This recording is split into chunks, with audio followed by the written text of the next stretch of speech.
मन करे तो जैसे घर के नौकर चाकर हम भौजी बोलेला उसे तू बोल सकेलू। दुल्हन के कहे के मतलब बा कि हमनी से रिश्ता जुड़ी तो घर के सब लोग से रिश्ता जुड़ जाए। जैसे हमनी बहू में और नौकर चाकर में कोई फर्क ना समझिला। काहे बहू? चंपा जा इनका कमरा दिखावा।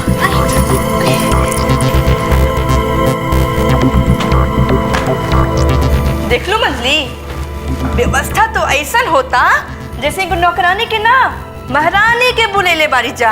हाँ, यह बात तो हमू कहत रही भौजी। ई घर में जब दूतू को झांसी के रानी लक्ष्मीबाई बिया, महारानी की का जरूरत बा? चिंता न करी, वो महारानी ना दासी बन के रही। ठीक बा, डरे के कोई बात नहीं है। डरे के? वो 2 टका के लड़की से हमने के खतरा होखी? अरे वो लड़की ता हमने के पैर के जूतियों के बराबर नहीं खे। ई ता रउआ सबके चेहरे देख के पता चलता, ओकरा रहे के इंतजाम देख के रउआ सब डराता नहीं। महाराज जी, रउआ तो अपन हदे पार कर गई नी। हाँ? जब मन में आवेला जे बोलत रहिला। का हो रहल बा? ई काहे के बहस हो रहल बा? माँ जी, महाराज जी हमने के कोनो इज्जत ना करेले, अनाप शनाप कहत रहले। महाराज जी, ये हम का सुन रहल बानी? मालकिन, एमे आधा सच बा और आधा झूठ बा। का मतलब हम समझाओ तनी। रउआ लोगन नौकर चाकर के कुछ ज्यादा ही सर पे चढ़ा ले बानी। यही से ता ई लोग अपन औकात भूल गइल बा। अरे हो 2 टका के लड़की के हमनी से बराबरी होता। महाराज जी, घर के बहू में और मुलाजिम में फर्क समझल करी। जाई रसोई में जाके अपन काम देखी। जी मालकिन। अब बहू, तू दोनों भी अपन हद में रहू ना तो बेइज्जत होके से बच जाए। चला जा अपन कमरा में जा।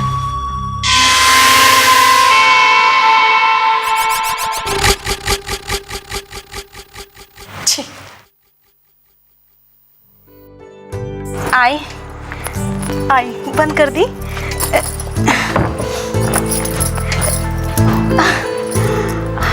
ई हर और कमरा, और ई कमरा हम अपने हाथ से ठीक करनी ही। हाँ, और ई घर के सब छोट बड़ काम चंपा रानी करें। चंपा रानी? हाँ, हमारा नाम है चंपा। हमारा नाम तनुजा है। तनुजा जी। 1 मिनट, तनुजा जी ना, तनुजा। ये हमसे ना हो सकेला। तनुजा दीदी कही तो अब ये हो चल सकता। बाकी एक बात बोली, आपके कौनो चीज की जरूरत होके ना तो हमसे कहीं। बागी एगो बात बा का, ई घर के दोनों भौजाई लोगन से रिश्ता बनावे के कोशिश ना करिया, तब है खुश रहबू। हम तार कहे के मतलब ना समझनी। धीरे धीरे सब समझ जेबू दीदी। हमें को बात पूछी। हाँ, पूछी। ओ विक्रम बाबू के देखभाल गिरधारी काका करेलन। हम उनका से मिले के चाहता। बस इतने से बात, हम अभी काका के बुला के लाओ तानी। ना, बुलावे की कोनो जरूरत नहीं है, हम खुद उनका से मिल ले। अच्छा, आप हाथ मुंह धुली और हम आपके लिए खाना बना के लावत हैं। ठीक बा।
अरे बाप रे, का बात बा हाफत काहे बाड़ू? अरे नीचे से ले आवतानी। नीचे से? हाँ। काहे? आज महारानी अपन खास महल छोड़ नीचे कैसे चल गईली? नीचे कौनो नया बात हो रहल बा का?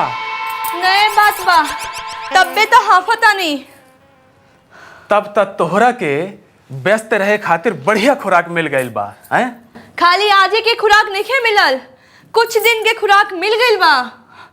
अरे बाबूजी जे लड़की के लेके आइल बाड़न देवर जी की देख रेख खातिर, अरे वो लड़की हिया एकदम भिखमंगी, ना ढंग के कपड़ा बा ना ढंग के सामान, और ऊपर से होकर बाप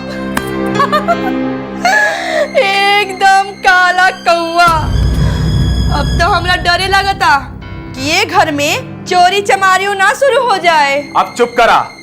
तू अपना मायका वाले के छोड़ और केहू के बारे में एक शब्द ना अच्छा सोच सकतारू ना बोल सकतारू। एगो बात तोहरा माही से हम जरूर पूछे के चाहे। का पूछम रहुआ? यह कि तोरा जन्मते तोहर माई तोरा के मद के जगह में गलती से केहू नीम के रास्ता न डाल देले रहले? हाँ हाँ पूछ लेम, जरूर पूछ लेम। बाकी एक बात जान जाई, अगर हम नीम है ना तो लाखों बीमारी के इलाज हमरा लागे बा। रउआ ती राती खाने कहाँ चल देनी? झूठ बोलल हमरा अच्छा ना लागेला और साँच हम बोले के नहीं के चाहते। काहे? सच बोले में डर लगता का? ना, बात ई बा कि अगर हम साँच बोलब त ई तोरा के बर्दाश्त नहीं होई। रउआ चिंता जीत करी, जब से घर में आइल बारे नु तब से बर्दाश्त करे के ताकत आ गइल बा। अब रउआ बता सकीला। इतना दिन में तोरा ये बात समझ जाए के चाहिए कि हम कहाँ जातानी, काहे जातानी। अरे मर्द घर में शांति चाहेला, तनी सुकून चाहेला, बीबी के प्यार, बच्चा के किलकारी। अरे का मिलल हमरा ये घर में बतावा? हम चाहे जितना खराब होके, चाहे जितना बुरा होके, अपन माई बाबूजी ला आदर कब कम नहीं के भाई।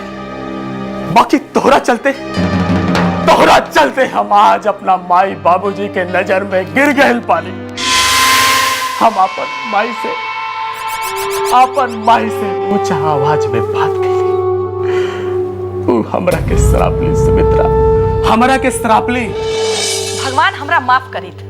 अगर तोहरा साथे ऐसन घटना घटत रहित तो हम तोहरा का छोड़ देती। तो सोची तनी ध्यान से सोची कि कितना प्यार बारो वाला उनका मन में, हाँ? और एगो कहावतो बा, पुत्र कुपुत्र जायते कदापि माता को माता ना भावती। और वो कैसन माई जे अपन बेटा के शराब पतारी। चुप रहा, एकदम चुप रहा।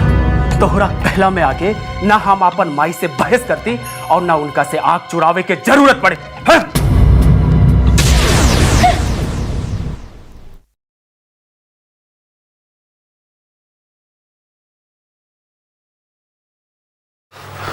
बबुआ, ए रंजीत, हमरा तोहरा से कुछ कहे के बा, अगर तोहरा लगे समय होखी त। हाँ हाँ कहीं ना माई। आवा ना बबुआ, हमरा लगे बैठा ना। देखा बबुआ, जब तू जन्म लेले रहला ना तो उ घड़ी हम मात्र 16 साल के रहनी। तू हर समय बीमार रहत रहला। हम ना जाने मंदिर के चौखट पे कहाँ कहाँ ना माथा टेकत फिरत रहनी। जब तू ठीक हो गईला तो तहार बाबूजी गरीबन में 1000 कंबल बंटवौलन। हमनी दोनों जना के हर समय यही चिंता लागत रहला कि बेटा कि तोहार फिर से तबीयत ना बिगड़ जाए। हम जाना तानी माई। तो इहो जानत होखबा बेटा कि मुंह से तोहरा खातिर कोनो बददुआ निकलल होई तो खाली मुंहे तक होई, दिल से ना। खाली मुंह से निकलल बात खातिर हम दिन रात भगवान से माफी मांगत रहिला बेटा, माफी मांगत रहिला। माँ बेटा, घर में एक साथ रहिला पे बात विवाद तो होते रहेला, ये सब याद रखला, ठीक बात नहीं के भूल जा। बेटा, अगर तू बहू के साथ नरमी से पेश ना आई बा तो वो और जिद्दी या कठोर हो जाई। जे ना ई घर के हक में अच्छा हुई आना तोहरा हक में। अच्छा, तो हम जिद्दी हैं, कठोर हैं। हमरा बारे में बेटा से शिकायत कर जाता। माई बेटा दोनों के सबक ना सिखैनी तो हमरो नाम सुम्मी ना। बाकी तू अपने समझदार बड़ा बेटा। माई, हमरा और बात याद रखब।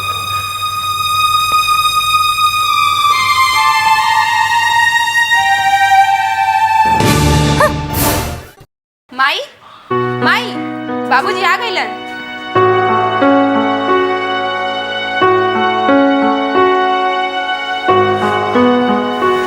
भैया, कैसन बाड़े वहाँ के लोग? खाली नामे का तो पैसा वाला नहीं खे। आप पैसा की बात कहनी है कि ना? बबनी, पहले पानी तो पी लेवे दी। हाय ना, ऐसा महतारी कि बेटे के खातिर कोनो बेचैनी नहीं खे। बेचैनी बा कहे ना, पर जमाने के करेजा चीर के देखौला के जरूरत नहीं खे। ओहो, अब बस करो लोग। छोड़ो भैया, इन्हन के समझावल अपनी के बस के बात नहीं खे। तू और कुछ बतावा उनके बारे में। बड़ा अच्छा बा वहाँ के लोग, बात व्यवहार से तो एकदम राजा बा लोग। खाली बातें व्यवहार के राजा बा लोग कि पैसा वैसा की भी बात कैले हैं? अब पैसा उसा के बात तो हम ना कहनी हा, तनुजा खुदे बतिया ली। आइयो दादा, सब पैसा बेटी के हाथ में छोड़ के चले नी। बेटी तो ऐसे हाथ से निकल गई बिया, अब कुछ दिन में घरों से निकल जाई। बबनी, अब तो ओकरा के सरापल बंद करी। अब तो वही घर में नहीं खे।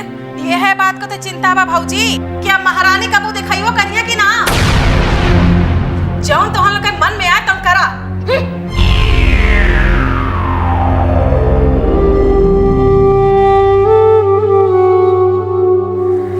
ए जी, तनुजा वहां रह जाई नु। इतना बड़का हवेली के लोग, इतना अच्छा बात विचार, हमरा लगता कि तनुजा को हो जा कोनो तकलीफ ना हुई। बस भगवान ओकरा अपन काम में सफलता देस। जरूर दी, हमार बेटी पर बहुत नाज बा।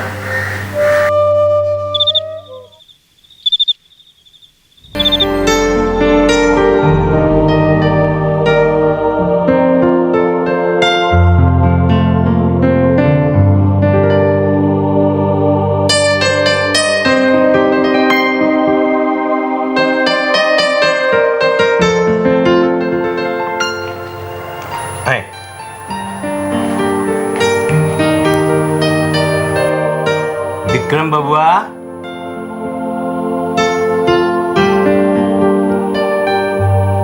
बबुआ देखा तोरा से के मिले आइल बाड़ी।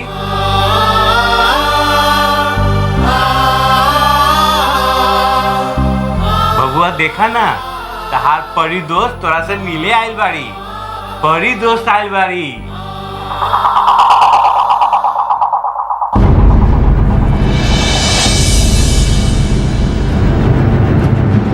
अरे उठी, चोट तो ना लगल?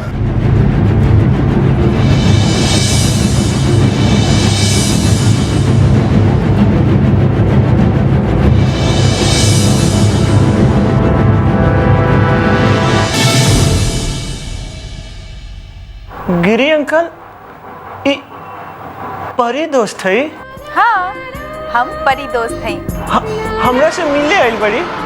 हाँ, हम तैयार बनी। हम सवेरे से तैयार बनी। रहुआ हमरा से दोस्ती करब?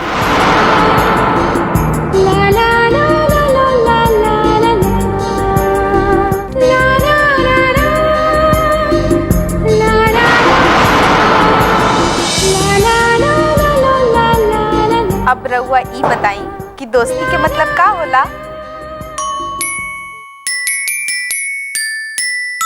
दोस्ती में दोस्त के हर बात मानल जाला। रहुआ हमर सब बात मानब ना?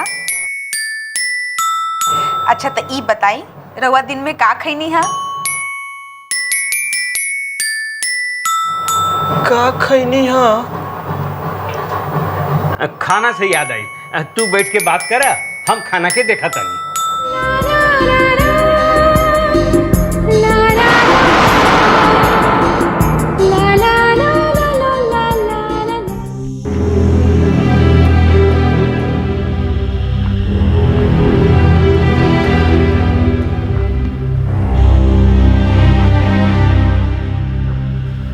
गिरधारी,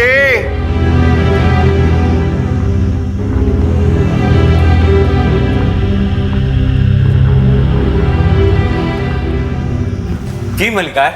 गिरधारी, वो लड़किया बिकी बबुआ से मिल ले ली। जी। वो मिल के बिकी बबुआ के बारे में कुछ कहली था ना? अपनी चिंता मत करी मलिकार, वो लड़की बहुत होशियार बिया। वो तो बबुआ से दोस्ती कर ले बा और दोनों बैठ के बतियाता लोग। माँ दुर्गा कृपा करी। समझ ली, माँ के आशीर्वाद से ही लड़की यहाँ आई बिया। अच्छा गिरधारी, एक काम कर, तू जल्दी सोजा चल जा। उन लोग के कोनो चीज के जरूरत हुई तो जाके दे दिया। हाँ, अभी तो बबुआ के खाना लेवे आयल बानी। अच्छा जा जा।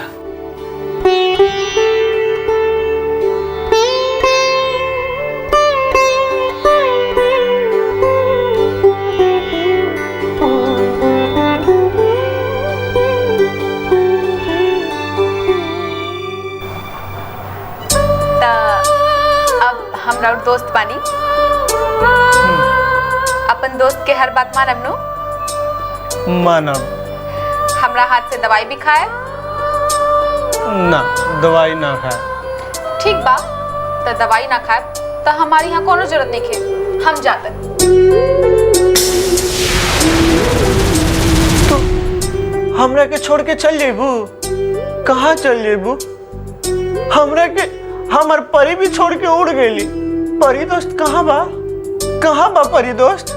हम बानी ना राव परी दोस्त। अब रहो आराम से बैठी, हम देखा तनी राव प्रिस्क्रिप्शन में का लिखल बा। ठीक बा?